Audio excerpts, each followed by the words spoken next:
창세기 31장 47절 보겠습니다. 그러므로 라반은 그것을 부르고 있다.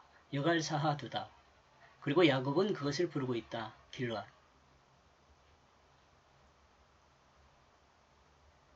여러분 혹시 이거 읽어보요. 여갈사하두다. 이 의미가요. 여기 쌓아두다거든요. 우리말하고 비슷하지 않습니까? 여갈사하두다. 여기 쌓아두다. 예. 제가 한번 그렇게 생각을 해봤습니다. 그리고 야곱은 그것을 부르고 있다. 길르앗 증거의 무더기.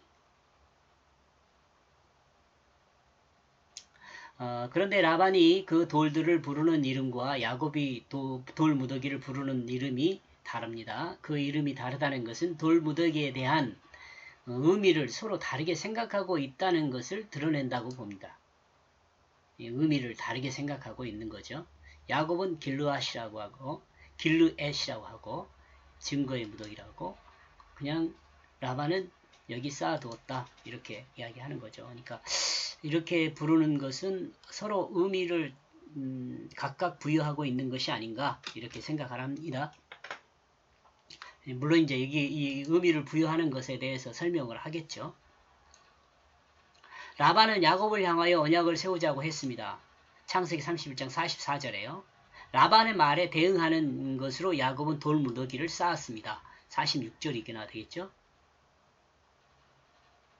45절이네요. 45절에서 돌을 취하여 그 땅에 기둥을 세웠다. 무더기를 쌓은 것이죠.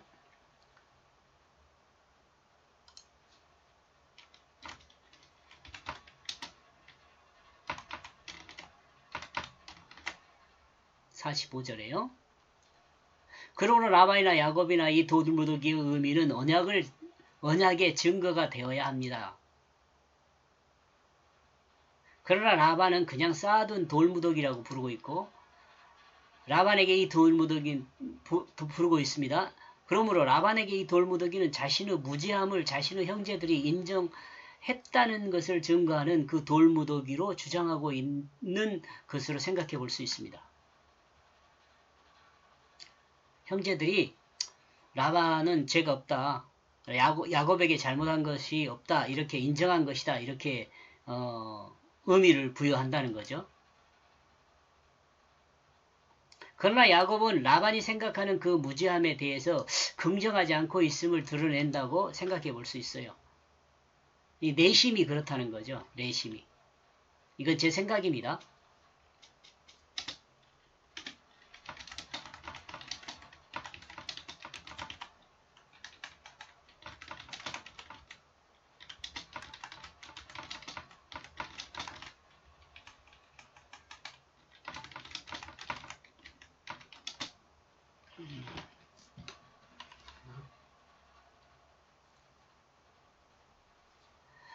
말에는 약속을 따른, 아까 이 앞에 부분에서 그 언어에 대한, 약속에 대한 뭐 이런 이야기에 대해서 잠깐 이제 언급을 하는 것 같아요.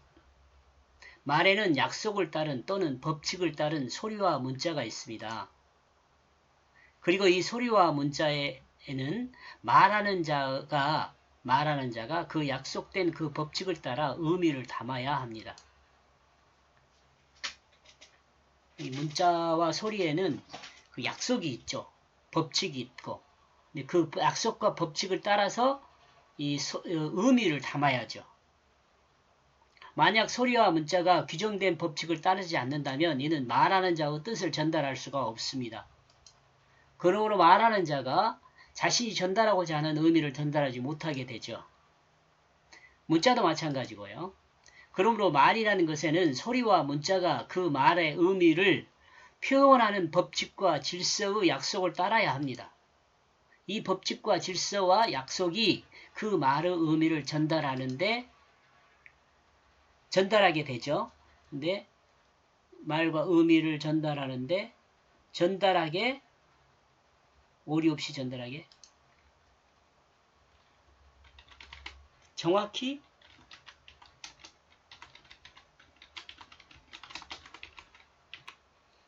도움이 됩니다. 제가 여기서 도움이 된다고 이야기한 것은 듣는 사람이 어떻게 듣느냐에 따라서 또 말이라는 건 달리 들리거든요. 그렇기 때문에 이제 정확히 전달하는 도움이 된다, 하는데 도움이 된다, 이렇게 말하고 있습니다. 야곱과 라반은 약속을 담아 그 증거를 삼을 것이 없을 때, 그러니까 언어적인, 문자적인 것이 없을 때, 언어 말한 것은 그냥 날아가 버리잖아요. 시간하고 말은 공존하잖아요. 물론 요즘 녹음기가 있어가지고 녹음을 시켜서 그냥 하기도 하지만은 그때 당시엔 녹음기가 없었잖아요. 그러니까 그 시간과 공간 안에서는 있는데 시간이 지나면 사라지는 게 소리잖아요. 그렇기 때문에 이 돌 무더기를 같이 쌓은 것, 이와 같은 방법으로 의미를 담은 돌 무더기를 세운 것으로 생각해 볼 수 있죠. 당시 사람들은 돌을 모아 그 의미를 담고 그 의미를 자손에게 교육하여 그 약속의 증거를 공유했던 것으로 생각해 볼 수 있습니다. 그러므로 이 돌 무더기는 의미를 담아 전달하는 문자와 소리를 대신한 것으로 볼 수 있습니다. 그리고 이제 문자와 소리를 대신했으니까 교육을 해야겠죠. 볼 때마다 이 돌 무더기의 의미가 뭐다고. 그러면 다음 자손들이 이게 그 의미를 갖고 있구나, 그렇게 계속 전달받을 수 있는 거죠. 라반과 야곱의 돌무더기는 언약의 의미를 전달하는데, 라반은 야곱에 대한 자신의 무지함을 전달하고 싶어 하고, 야곱은 인정하지 않지만 동의하는 것으로 생각해 볼 수 있습니다. 이런 것들을 보면서 서로 의견이 다를 때, 서로 의견이 통일될 수 없을 때, 서로의 의견이 통일될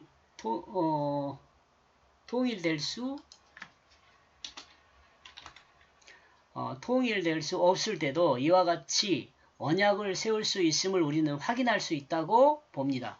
저는 그렇습니다. 제가 이해한 걸로는요.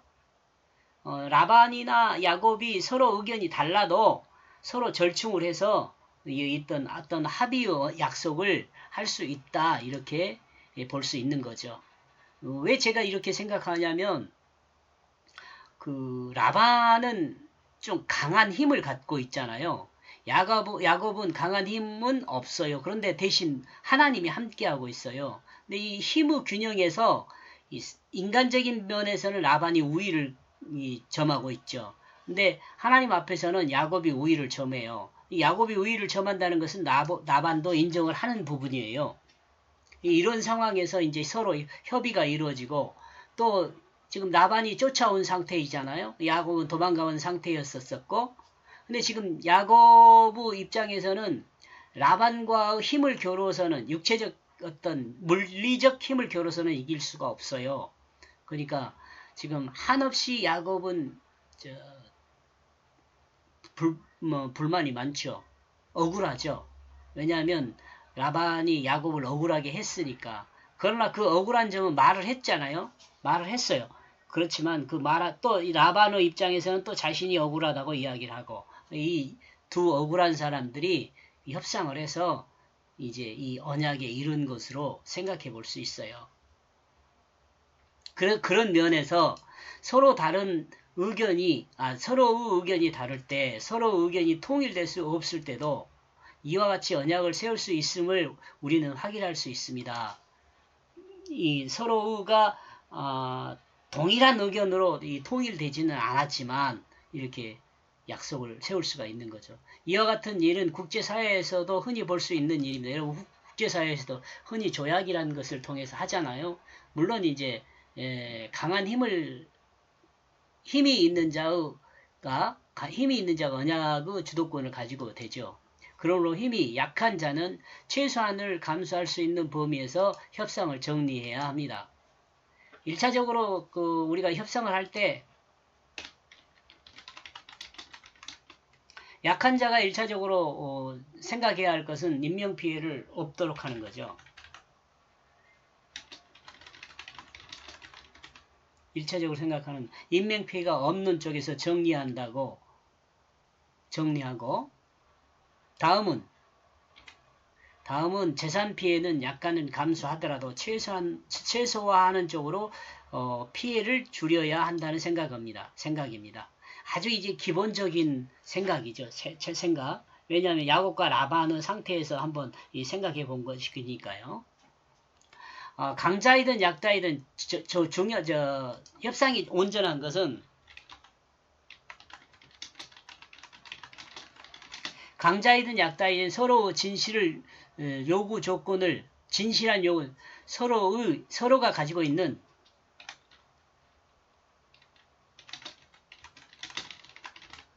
진실한 요구 조건을 서로에게 내놓고 협상을 해야 한다는 생각입니다. 그러면 뭐 좋은 협상이 되지 않겠어요? 저는 이 내용이 좀 중요하다고 생각합니다. 서로가 진실한 상태에서 협상을 하면 좋은 결과를 만들어내지 않을까 이렇게 생각을 합니다. 물론 세상이 악하기 때문에 이와 같은 진실한 협상은 어려울 것이 많습니다. 상대편의 이익이 되는 것은 감추고 내 자신에게 이익이 되는 것은 드러내는 것이 아마 협상일 것이기 때문에 그렇죠. 그러나 협상하는 사람은 서로 조건과 상황에 따른 진실을 파악하는 데 노력을 기해야 합니다. 그러나가 아니라 그러므로 협상하는 사람은 서로 조건과 상황에 따른 진실을 파악하는 데 노력을 기해야 한다는 생각입니다. 이 진실을 파악하지 못하면 서로 협상이 어려워지기 때문에 그렇습니다. 결국은 사실은 진실을 밝히고 협상하는 것이 제일 좋지 않을까 이런 생각을 하는 거죠. 야곱과 라반 사이에 돌무더기의 약속이 있기까지 힘과 논리의 줄다리기는 간단하게 성경을 통해서 알게 되었습니다.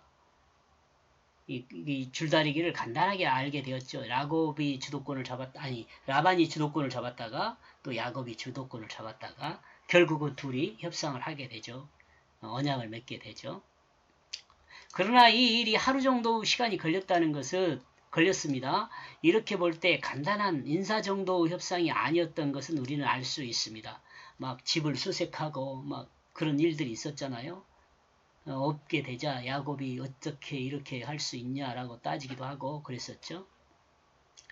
세상은 어떤 일도 자기 마음대로 된 일은 없다는 생각입니다. 그렇죠. 여러분도 아마 그렇게 사는 것이 아닐까 싶어요. 세상에 어떤 일도 자기 마음대로 되지는 않아요. 서로 의견을 나누고 서로가 양보가 있을 때 서로에게 유익한 삶이 된다는 생각을 해봅니다.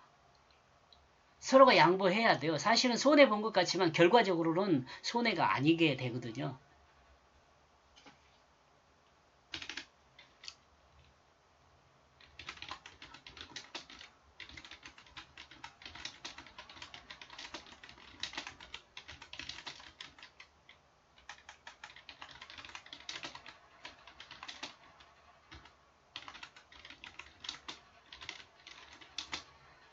러시아와 우크라이나 전쟁도 이와 같다는 생각을 하면서 저는 좀 많이 안타깝습니다.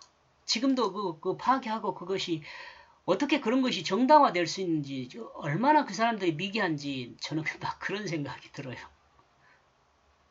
잘 협상해보면 어떻게 될 수 있을 것 같은데 그걸 못하고 여기까지 보겠습니다. 고맙습니다.